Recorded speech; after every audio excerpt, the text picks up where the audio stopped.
বন্ধুরা আজকের এই ভিডিওটা হচ্ছে সানডের ভিডিও। আমি সকাল থেকে কি কি করলাম সেটাই একটু তোমাদের সাথে শেয়ার করেছি। তো সকাল থেকে কি কি রান্না করলাম, কি কি করলাম, তো চলো ব্লগটা শুরু করা যাক। আর ভিডিওটা ভালো লাগলে অবশ্যই একটা লাইক, একটা কমেন্ট, একটা শেয়ার করে দিও। আজকে চলো।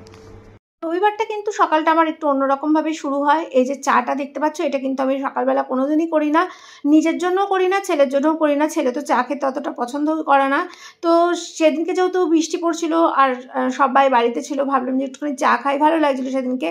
তো ছেলেকে বললাম তুই খাবি? তো বললো হ্যাঁ, ও তো রচা ছাড়া খাবে না। আর বরের জন্য এই যে দেখো দুধ চা করছি, ও আবার দুধ চা ছাড়া কোনো মতেই খাবে না।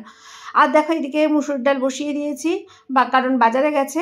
আর এই দেখো বাজার থেকে কি কি নিয়ে চলে এসেছে। এখানে রয়েছে আম। এই হিমসাগর আমটা না আমার ছেলে খুব ভালো খায়, কিন্তু এটা তখন আর হিমসাগর পাওয়া যায়নি। ল্যাংড়া আম নিয়ে এসেছিলো, আর নিয়ে এসেছিলো কলা। কারণ কলাটা সকালবেলাটা আমার প্রত্যেক দিনই লাগে। ওটস, তারপরে ধরো পাউরুটি, এইসবের সাথে আমার খেতে হয়। তো দেখো ছেলেকে চা দিয়ে দিয়েছি। আর এদিকে দেখো হাজব্যান্ড কিন্তু তরকারি কাটতে বসে গেছে। ও কিন্তু সকালবেলা আমাকে বাড়িতে থাকলে তরকারিটা কেটে দেয়, প্রায় দিনই আমাকে তরকারিটা সকালবেলা কেটে দিয়ে হেল্প করে। যেদিনকে বাড়িতে থাকে না সেদিনকে তো কিছু করার নেই, সেদিনকে আমাকেই কাটতে হয়। তো বাড়িতে থাকলে ও একটুখানি কেটে দেয়। তো এই চাটা নিয়ে চলে যাচ্ছি আমার দেওরের জন্য। তো ও বললো যে হ্যাঁ চা খাবো, তাই জন্য আমার দেওরকে দিয়ে দিলাম। আর আমিও সেদিনকে একটুখানি চা খেলাম। তো ছেলেকে, দেওরকে আর আমি তিনজনে নিয়ে নিয়েছি। আর বরের জন্য বললাম, বর তো চা খাবে না, ওর জন্য দুধ চা ওকেও দিয়ে দিয়েছি। আর এদিকে রান্নাও হচ্ছে একদিকে। এইবার দেখো কি কি রান্না হবে। এদিকে ওল সেদ্ধ বসিয়ে দিয়েছি, ওলের তরকারি হবে। আর বাজার থেকে তো আম দেখতে পেলে, কলা দেখতে পেলে নিয়ে এসছে। আর দেখো এদিকে মাছ নিয়ে এসছে, বেলে মাছ।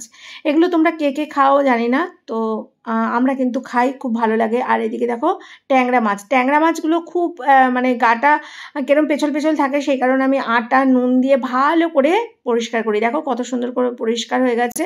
কারণ দেখবে উপরের একটা লোদ লোদ ভাব থাকে, সেটা কিন্তু নুন দিয়ে আর আটা দিয়ে ভালো করে কচলে নিলে ওই লোদ ভাবটা চলে যায়।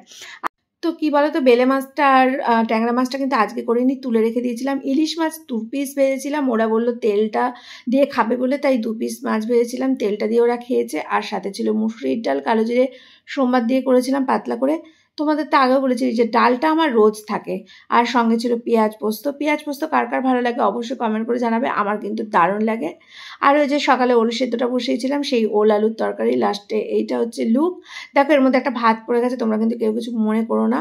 আর এই যে মাছের ঝোলটা ফুটছে, মাছের ঝোলটা হয়ে গেলেই আমার হয়ে যাবে। তো এটা বেশি ঝোল করব না, মানে অল্প সামান্য গামাখা গামাখা থাকবে। আর তোমরা অনেকেই বলো না সানডে হচ্ছে ফান্ডে। সানডে আমার কোনো ফান্ডে না গো। সানডে মানেই আমার আরও বেশি কাজ, বেশি কষ্ট। তো অনেক কিছু মানে কাচাকুচি থাকে। এই যে বাজার থেকে এক সপ্তাহের মাছ বলো, বাজার বলো, এগুলো সব নিয়ে আসে, সেগুলো ধৌড়ে পরিষ্কার করে রাখরে আমার আরও বেশি কাজ। আর সঙ্গে ছিল ভাত, আমরা ভেতো বাঙালি, ভাত তো খেতেই হবে। আর শেষ পাতে ছিল আম। এটা হচ্ছে দেখো এখানে 2 রকম আম, তোমরা বুঝতে পারছো কি না জানি না। একটা দেখো একটু হলুদ, আর একটা একটু লাল লাল ভাব আছে। আর তো এটা হচ্ছে হিমসাগর, আর এটা হচ্ছে আজকে এনেছে ল্যাংড়া আম। তো হিমসাগরটা হচ্ছে আগের ছিল, তো সেটাই কেটে ফেললাম। আর সাথে ছিল ল্যাংড়া আম। কেমন লাগলো ভিডিওটা অবশ্যই জানিও। টাটা।